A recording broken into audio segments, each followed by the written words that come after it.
Hi everyone, good morning, another day, and welcome to my succulent garden.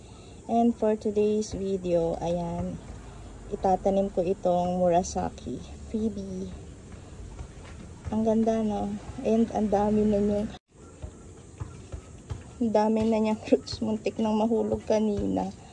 Buti na lang hindi siya nahulog. Freebie sa akin ni Balangabang Succulent Bouquet. And I'm so happy. Ang taba ng stem niya, oh. Well rooted. So, itatanim ko na. Lalagay lang ako ng sapling. And, tinisin natin. Yung gagamitin kong pot.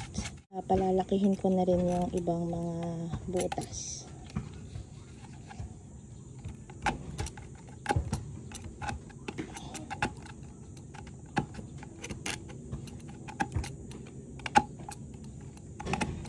Hindi na ako bumili ng mga Murasaki this year, eh. Kaso, ayun nga, mabagal yung paglaki ng mga cuttings. Hindi pa siya ganun kalash mga pinagkakat ko. Hindi naman ako nagmamadali. Kinat ko yun kasi sobrang mga leggy na sila. And sayang naman kung bibili ako kasi 'di ba limited lang yung space ko dito. Kung bibili pa ako, hindi ko alam kung saan sila isisiksik. So, hintayin ko na lang sila lumago ulit. Meron na akong prepare na soil. Ayan. Combination to ng aking soil mix, garden soil, and river sand. Yan siya. Para mas mabilis. So, nasa inyo naman yan kung gusto nyo ng mas organic, dagdagan nyo yung garden soil. Kung gusto nyo naman mas gritty, eh, didagdagan ng river sand. So, tansyahan lang naman ako lagi. Yun ang ginagawa ako. Pero, mas madaming garden soil.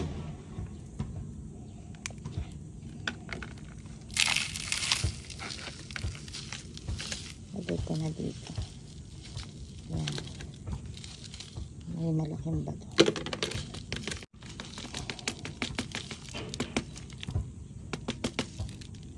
So, yan. Natin dito.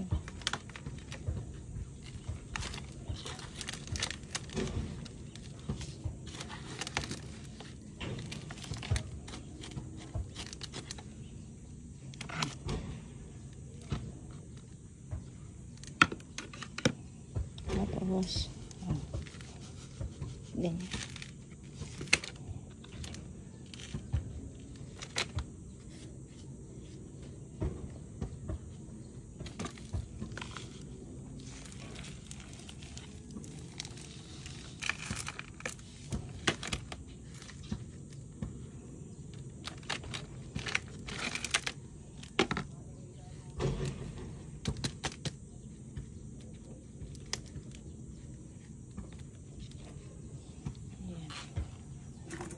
Lagyan ko ng sand.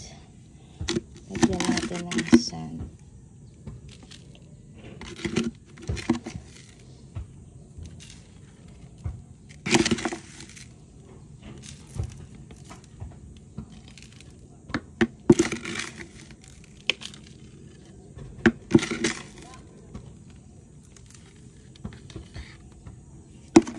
Yun. Ayan na. Tatap ko lang.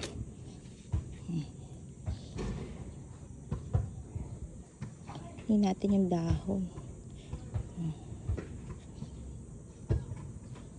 Brush. Saan yung brush ko? Yan.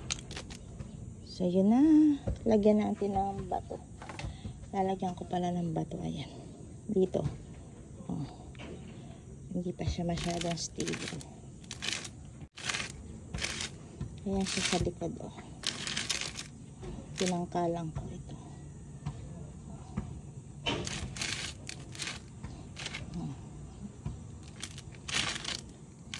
And that's it. Thank you for watching. Mula sa aking succulent garden. Happy gardening, happy planting sa ating lahat. Until next time. Bye! Ligpitan time na. Lalagay ko lang siya dito. Katabi ng mga yun. Ayan, dyan ko siya ilalagay. Ayan.